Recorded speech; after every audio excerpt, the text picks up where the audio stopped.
Who the heck is Cody Batoon? Well, until about 5 minutes ago, I wasn't sure either, but all I know is he is reportedly Missouri's next defensive coordinator. So, is this out of left field hire a good thing, a bad thing, somewhere in the middle? Let's get my instant reactions coming up right now on Locked On Mizzou.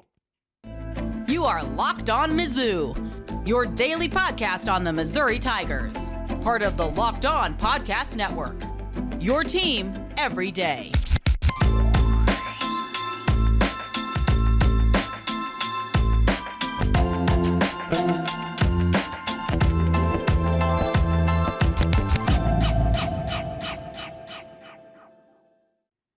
Hey, all you true sons and daughters, I'm John Miller, your Mizzou mafioso and the central scrutinizer of Missouri Tigers football and basketball. And today's episode is brought to you by Game Time. Download the Game Time app, create an account, and use code LOCKEDONCollege for $20 off your first purchase.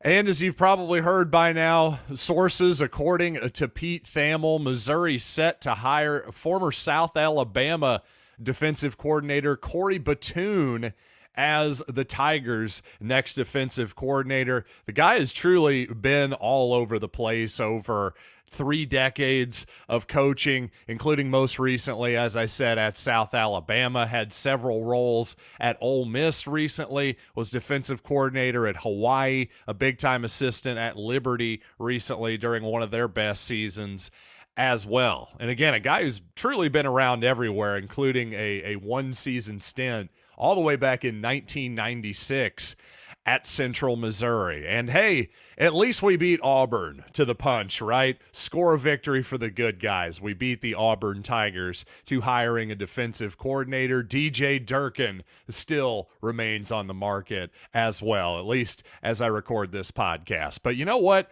Back to the Missouri job. It's safe to say, I think at this point, took a lot longer than I think any of us would have expected. It's pretty safe to say Eli Drinkwitz did not get his first choice at defensive coordinator.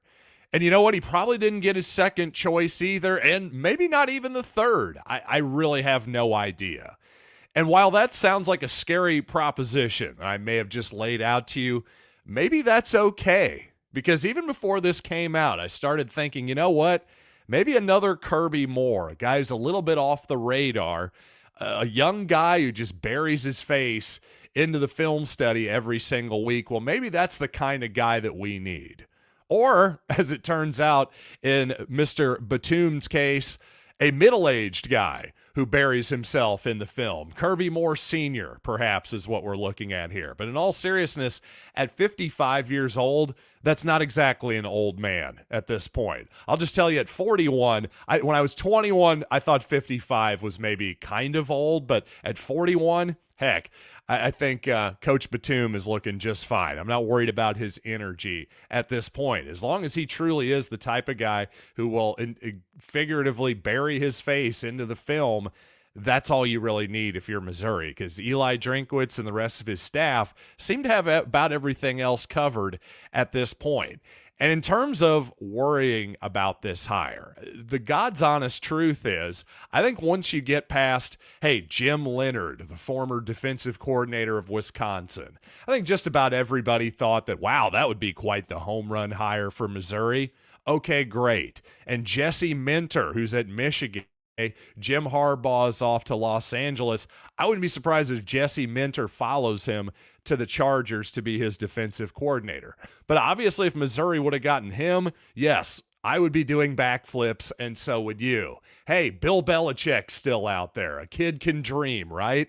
But beyond that, who else? Who else are we really talking about here realistically? Because I just think so many fans, at least the ones who like to pontificate on the internet, really overestimate their own abilities to evaluate defensive coordinators. And that's frankly putting it kindly. Not only do most of these guys who you'll see definitive opinions about this guy and that guy, they probably couldn't even tell you what type of base defense do they run. Like, hey, are they 4-man front? Are they 3-man front? Are they 1 gap? Are they 2 gap? Couldn't even tell you those basic questions, much less be able to pick any of these guys out of a lineup. So to me, I think worrying at this point is a little bit silly, because I'm sure if I went back and tried to find receipts of people online who were questioning the Kirby Moore hire, hey, who the heck is this guy? Fresno State, who gives a crap? All this kind of stuff.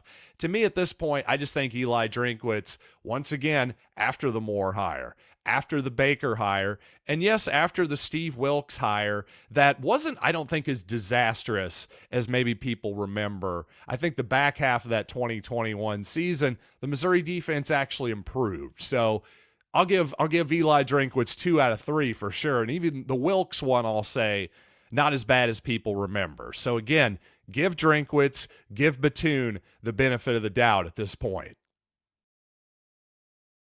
So in his past 3 seasons as defensive coordinator with South Alabama, he started in 2021, S&P Plus ranked defense, 82nd in the country. But then the next season in 22 improved all the way to 31st before regressing a tiny bit back to 58th last season. But to me, at South Alabama, hey, 58th nationally, that's not too shabby, and 31st is actually really, really impressive. Keep in mind, South Alabama is a team that has only been in FBS football, formerly Division I, since 2012. So in the same amount of time that Missouri has been in the SEC, well, that's South Alabama's run in FBS football. So you've got another stint at Liberty. They had the 61st ranked defense by S&P Plus. Just a really, really good season for Liberty that season in the 2020 pandemic year. There were a lot of offense for sure. A fast-paced offense at that. Perhaps that maybe even hurt those defensive numbers a little bit. But again, S&P Plus, it is pace neutral. That's more of an argument for, gee, my defense is getting a little bit worn out as the game goes along here. Now, to the negative side of the equation, all of that's pretty encouraging. What I found discouraging is his last season in Hawaii. By the way, he was born in Honolulu, just as a note there, but he had a couple seasons, 18 and 19 at the University of Hawaii. Only 113th nationally defense his last season at Hawaii. Now listen, Hawaii is a really, really tough place to win, despite the obviously paradise-like nature of the geography there. But again, geography hurts you, obviously, at Hawaii as much as it helps you, just in terms of actual physical distance from the rest of the mainland and college football. So, you know, it's a little bit discouraging to look at that number, but at the same time, do want to put some context there. So again, you get past Jim Leonard, you get past Jesse Minter, you get past Bill Belichick, and all of a sudden you're left with guys who are at another level below. Guys, frankly, again, last season Kirby Moore was in this level now too. I would say Blake Baker was at that level before this too, a guy who had shown some promise in different spots, but a guy who had also somewhat worn out his welcome at the University of Miami before obviously landing with Missouri and now landing a big-time job at LSU. So, again, give Drinkwitz the benefit of the doubt. I just think at this point, putting a lot of worry into this hire, I just think a lot of fans need to admit that there's so much at this point that we don't know about Corey Batoon.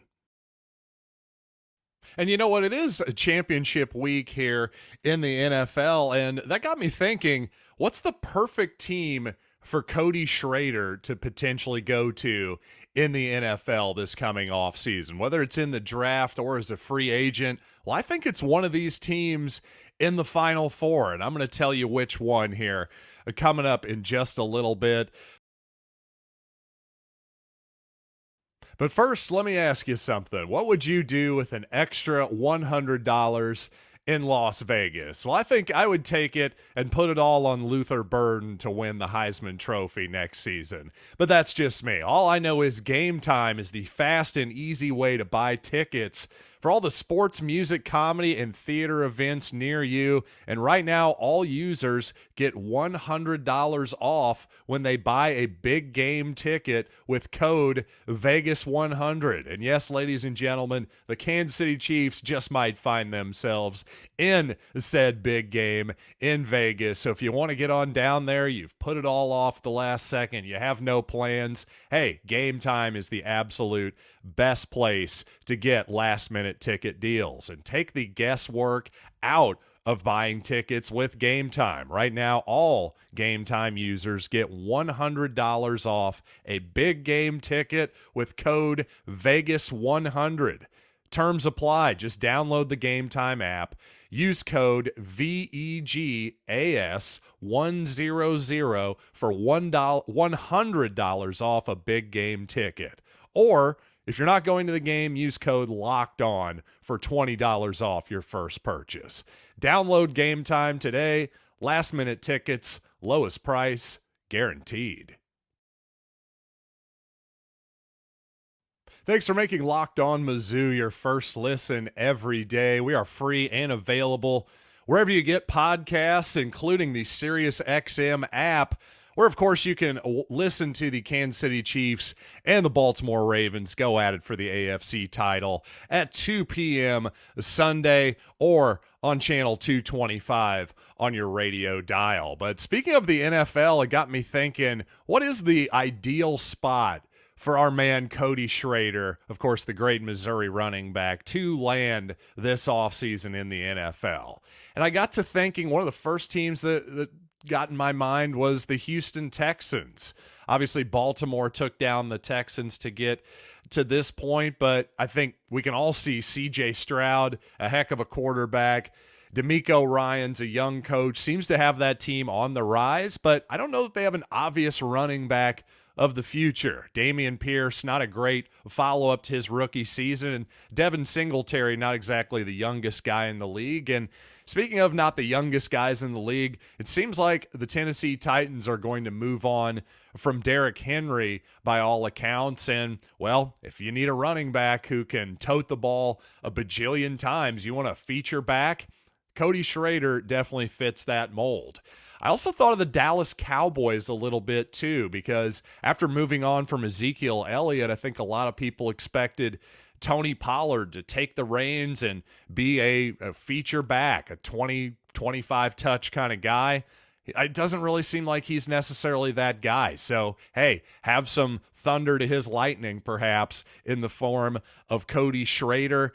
I also thought of the Rams, too. The St. Louis Rams. What year is this? No, the Los Angeles Rams. Yes, you got to love that. I think the Sean McVay outside zone style actually is similar to what Eli Drinkwitz likes to run. So there is that.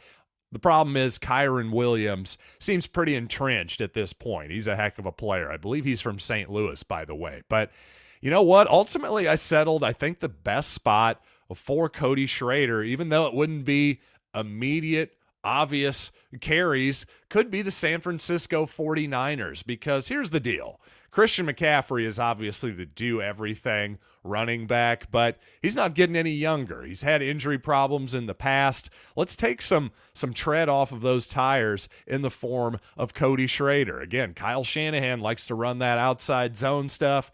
Guess who has had a heck of a lot of reps at that particular play? To me, I think Cody Schrader would be a great fit there. I think Titans actually may be my number 2 pick there. We'll see who they get in terms of head coach, but I think any of those spots would be pretty interesting for young Cody Schrader.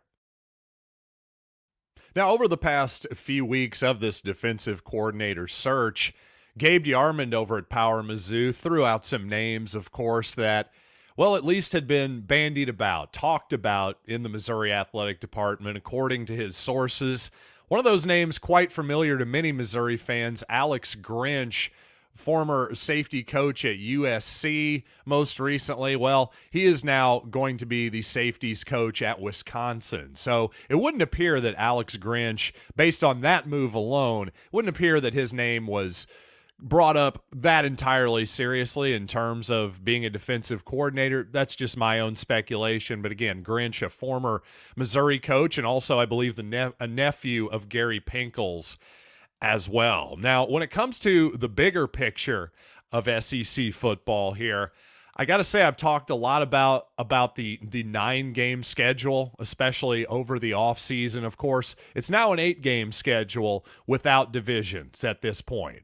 Texas, Oklahoma joining, well, that's caused a reshuffle. I had assumed that once this season was done, we're probably going to get to 9 at this point. One of the big reasons is, well, all of the 3-game pods, the 3 permanent rivalries, if you will, well, all of those that were speculated for the most part were basically intact in this first season here. So it definitely gave the league flexibility to go to 9 if they want to. And also, it just seems like, wow, a 9th SEC game, it seems like that's going to be too valuable of a property. At the same time, I also spent a lot of time this offseason talking about how with interest rates rising, well, the time of all these media companies spending buku bucks on sports rights could be coming, if not to an end, at least being curbed pretty dramatically. I thought now that has turned out to be correct. That was a good analysis, but I also thought that the 9-game SEC schedule would be the exception to the rule. But so far, ESPN and Disney are not balking. They're standing pretty firm on a number that they're willing to pay for that potentially, and they're not ponying up the dough that perhaps Greg Sankey and the rest of the conference expected. And according to the Athletic's Seth Emerson, by the way, the momentum for a 9-game schedule has slowed down significantly. According to him, maybe some people, some teams and coaches are looking at the current structure and saying, gee, this is already hard enough. Do I really want to add another game to this massive 16-team conference? That makes a lot of sense in some ways, though. The thing is, from Missouri's perspective, yeah, our schedule sets up nicely to have a good record, to go 11-1, 12-0, for instance. But if Missouri goes 11-1 with a perceived relatively weak schedule, does that maybe hurt it in terms of the 12-team playoff? So I don't know. There's a bit of a push and the pull there.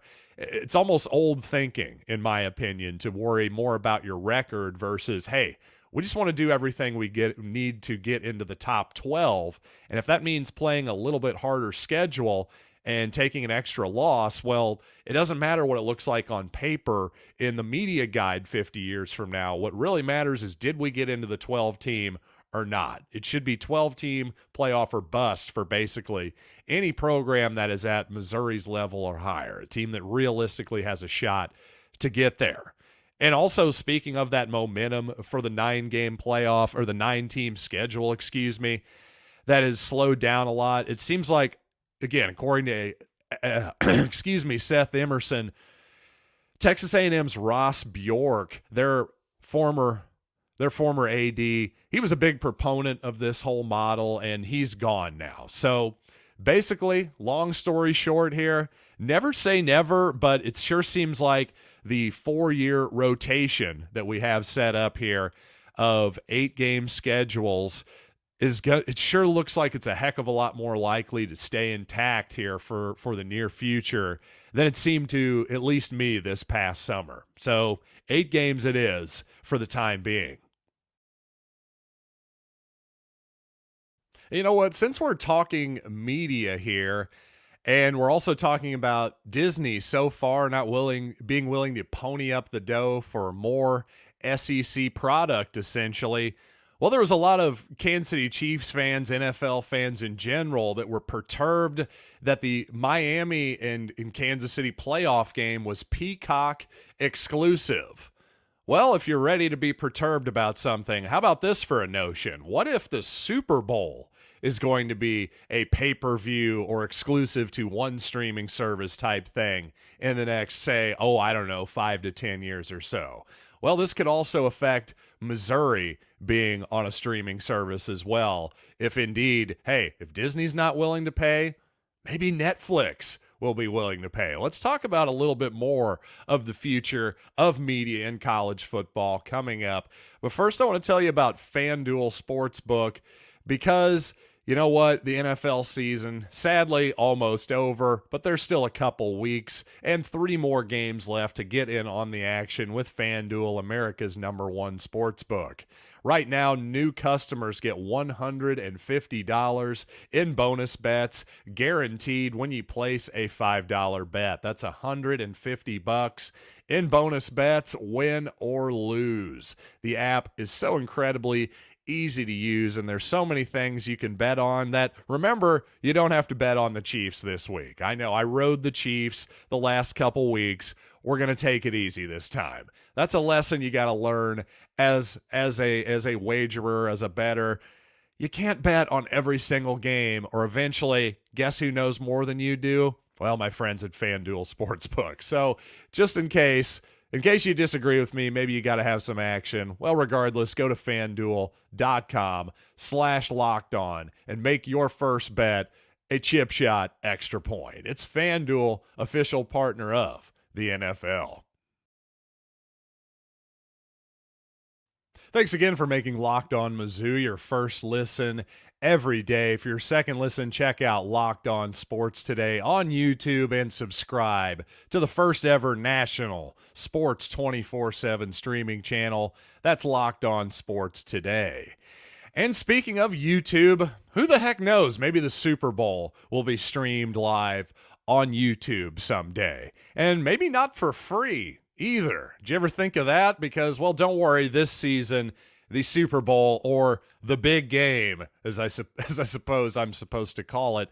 But no, seriously, the Super Bowl going to be on CBS this year. Free broadcast television. No problem for any of you out there who maybe don't subscribe to every streaming service like my sucker self does. But even if it's not part of a streaming service per se, like it's not part of the actual package, I could see something like how ESPN Plus, they have UFC events that are exclusive to that streaming service now. Well, you have to subscribe to the service for $10 a month or whatever it is. And on top of that, you got to pay the $60 for the UFC event.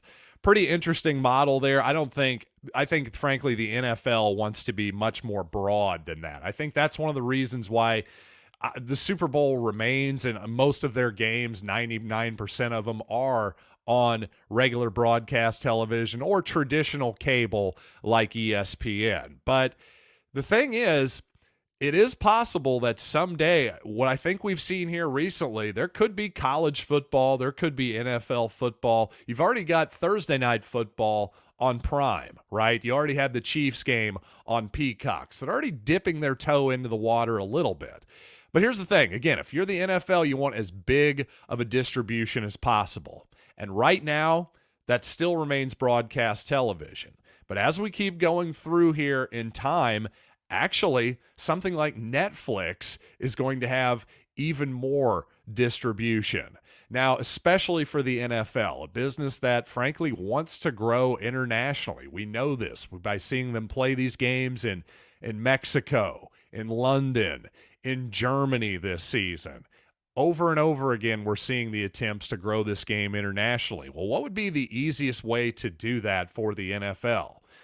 Actually, it would be to put their product on Netflix, because we just saw WWE Raw, a staple of cable television for basically the last 30 years, one of the highest rated shows in all of cable television for the past 30 years. And guess what? It's on every single Monday, save Christmas, basically, 52 weeks a year. That's a heck of a valuable property.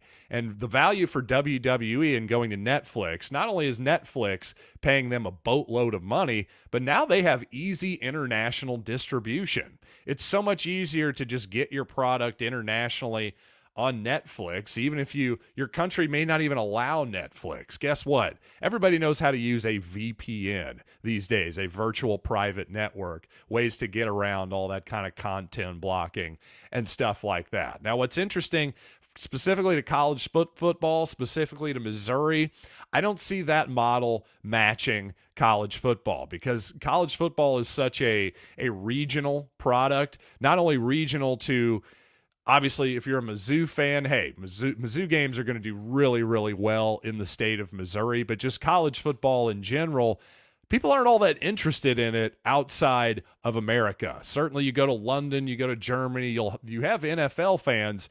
How many of those people also have a college team?